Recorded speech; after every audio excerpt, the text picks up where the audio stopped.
Good day, ladies and gentlemen. Welcome back to the OffGrid Enclave. Water is a pretty important part for living off-grid.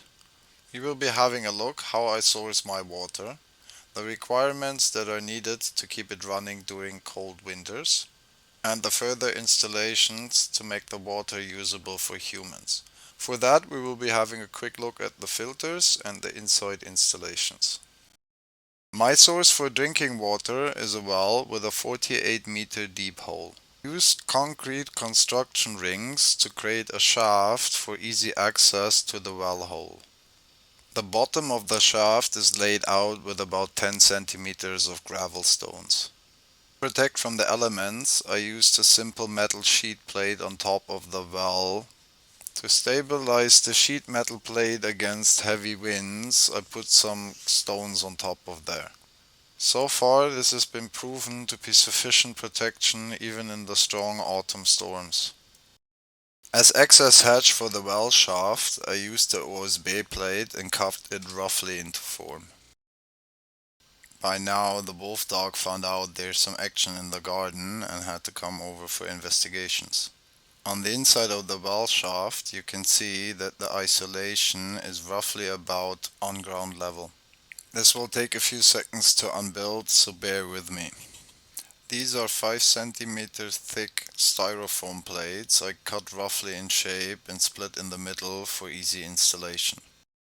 After the first layer of styrofoam plate, there is a tinfoil styrofoam combination.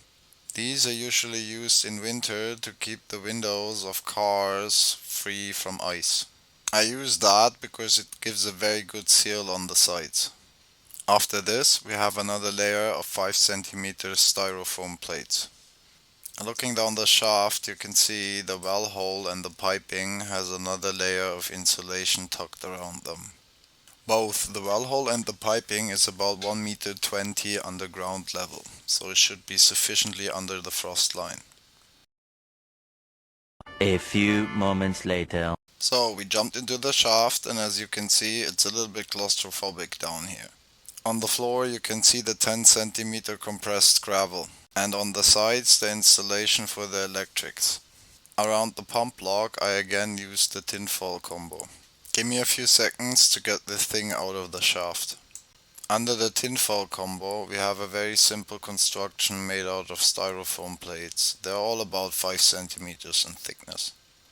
After removing the top plate, you can see the actual well hole, the steel V-bar that holds the pump in place, and the water pipe coming from the pump. The steel bar is loosely sitting in a hole made into the concrete ring.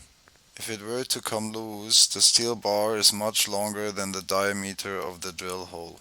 The piping is done with standard LDPE plastic hoses. Here is a close-up shot of the drill hole and the surrounding isolation block. Alright, after doing the main inspection and making sure there is no mouses or kangaroos that made a nest down here, it's time to start closing up the whole thing again. For everybody's sanity, let's cue some fancy music and speedrun this.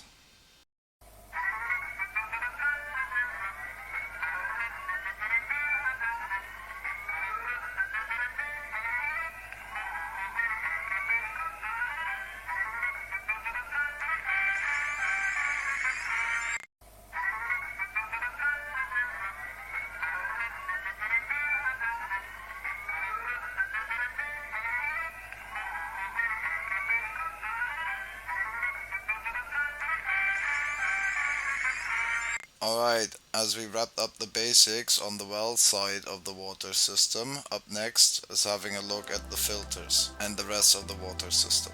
Before we head inside, however, take a few seconds and leave a like if you enjoyed this content. Subscribe and hit the bell if you want to keep up to date for future videos.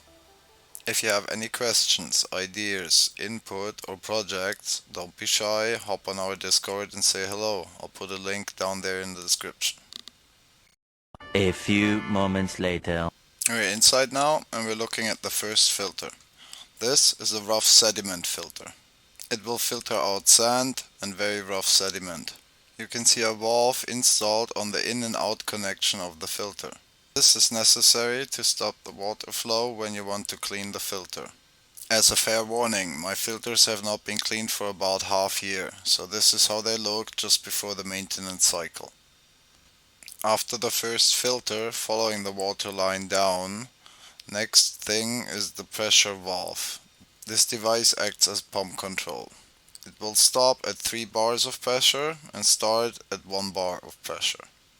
I tried to get a few good shots of that, but unfortunately the camera does not want to focus, so I'll just show a picture of it.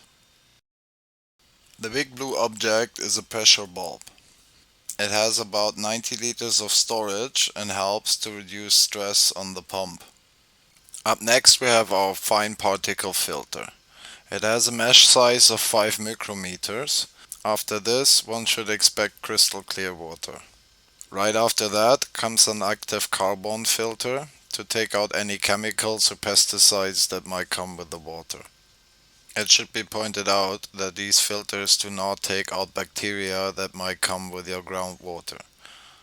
To make sure there's no bacteria collecting up in your system, have your groundwater checked once every year for bacteria and quality.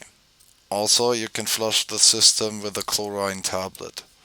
For that, remove the fine mesh filter and the active charcoal filter and just drop a chloride tablet in the rough sediment filter. Run the system for 1 or 2 hours and things should be all cleared out.